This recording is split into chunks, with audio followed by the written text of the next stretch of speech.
안녕하세요. 경매하는 직장인입니다. 자, 오늘은 대출 관련해서 말씀을 드려보려고 합니다. 자, 부동산을 매입할 때 왜 대출을 활용해서 매입을 할까요? 최근에 월급쟁이 부자들이라는 재테크 커뮤니티에서 멘토로 활동하고 계신 너나위님과 신사임당님의 인터뷰를 보고 굉장히 크게 공감한 부분이 있는데, 너나위님께서 이런 말씀을 하셨습니다. 대출은 거인의 어깨이다. 대출을 잘 활용하면 누구보다 빠르게 부의 추월 차선에 탈 수 있지만, 대출을 잘못 활용하면 거인의 어깨에서 떨어져서 죽을 수도 있다라는 말씀을 해주셨습니다. 정말 적절한 비유라고 저도 생각을 했고요. 가끔 저도 부동산 강의를 하다 보면 이런 질문을 듣습니다. 선생님, 대출은 위험한 거 아닌가요? 대출을 껴서 집을 산다는 게 이해가 되지 않고 굉장히 위험할 것 같습니다 라는 질문을 많이 들어요. 실제로 참 아이러니하게도 이런 분들 중에 많은 분들은 자동차를 매입할 때 자동차 대출을 끼는 거는 굉장히 익숙하고 그렇게 어렵지 않게 생각을 해요.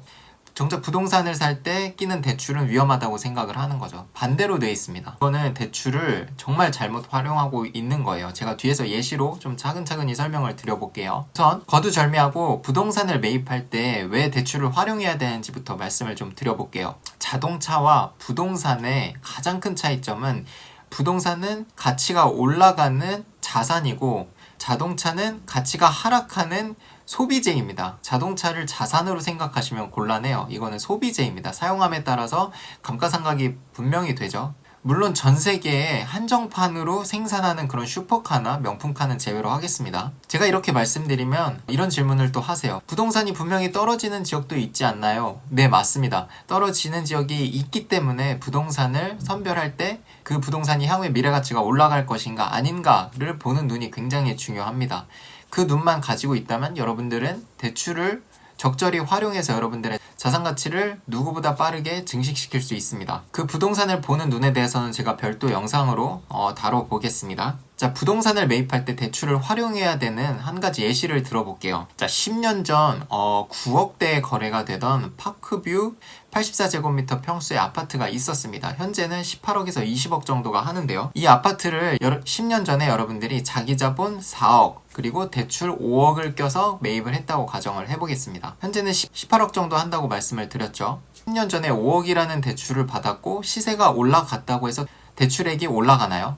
아닙니다. 대출액은 그대로죠. 그대로 5억이고 나머지 올라간 분에 대해서는 여러분들의 이익금이 되는 것입니다. 물론 나중에 팔았을 때의 가정이고요. 그래서 결론적으로 여러분들은 10년 전에 4억을 가지고 현재 시점에 9억이라는 매도 차익을 만든 것입니다. 대출을 활용해서요. 그런데 여러분들이 같은 10년 전에 대출 없이 4억에 해당되는 아파트를 매입했다고 가정할게요. 그래서 앞에 파크뷰가 2배가 올랐으니까 이것도 여러분들이 4억을 가지고 사셨고 지금 시점에서 8억이라고 가정을 해볼게요. 그러면 양도 차익이 얼마죠? 4억입니다. 이것이 대출을 활용하느냐 안 하느냐의 차이점입니다. 똑같이 2배가 올랐지만 여러분들의 대출을 활용했을 때 9억이라는 차익을 만드셨고 대출을 활용하지 않았을 때는 4억이라는 차익을 발생시켰습니다. 이것만 해도 벌써 2배가 넘는 차이가 나죠. 더 놀라운 사실은 여러분들이 이렇게 대출을 활용해서 더 좋은 아파트, 더 비싼 아파트를 살수록 그 아파트는 그 동네에서도 선호도가 굉장히 높기 때문에 더 미래에 시세가 올라가더라도 여러분들이 대출 없이 사실 아파트보다 올라갈 확률이 더 높다는 것입니다. 그러니까 희소가치가 있는 거죠, 그 동네에서는. 물론 어떤 분들은 얘기를 하실 겁니다. 건물도 감가상각이 되지 않냐, 건물도 노후화가 된다 라고 하시는데, 이거는 정말 건물 자체만 보시기 때문에 그런 생각을 하시는 거고, 건물을 밟고 있는 땅을 보셔야 됩니다.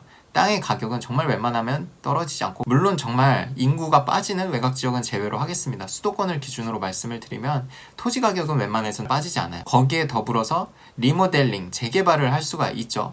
그렇기 때문에 그런 심리와 토지 가격이 있기 때문에 노후화된 아파트도 시세가 올라가는 아파트가 굉장히 많습니다. 예를 들면 뭐 강남구의 압구정 현대아파트, 굉장히 노후화된 아파트지만 지금 현재 시점으로 30억이 넘는 걸로 알고 있습니다. 그래서 과거와 비교했을 때 굉장히 많이 올랐죠. 노후화가 됨에도 불구하고. 그게 재개발에 대한 기대 심리도 크겠지만 압구정 현대아파트가 밟고 있는 그 금싸라기 땅의 가치가 올라갔기 때문도 있습니다. 반대로 자동차의 예시로 들어볼게요. 여러분들이 1억 정도 하는 차량에 5천만 원 대출을 껴서 매입을 했다고 가정을 해보겠습니다. 원금을 그대로 둔다고 가정하고 한 6년간 운영을 하시다가 이제 중고차 시장에 판 거예요. 근데 1억이었던 차가 6년 뒤에 1억이 아니죠. 당연히 뭐 5천만 원, 4천만 원 이렇게 떨어졌을 겁니다. 그래서 3천만 원이라고 가정을 해볼게요. 그러면 7천만 원의 감가상각이 있었던 거죠. 6년 동안. 근데 문제는 여기에 대출이 5천만 원이 있었다는 겁니다. 그럼 어떻게 되는 거죠? 여러분들은 돈을 받으러 중고차 시장에 차를 팔러 가는데 오히려 2천만 원을 얹어서 줘야 됩니다. 왜냐면 그 차량의 가치는 3천만 원이지만 그 차량에 끼고 있는 대출은 5천만 원이죠. 그렇기 때문에 오히려 돈을 들이고 차를 매수를 해주세요 라고 해야 되는 겁니다. 대출이 껴있기 때문에.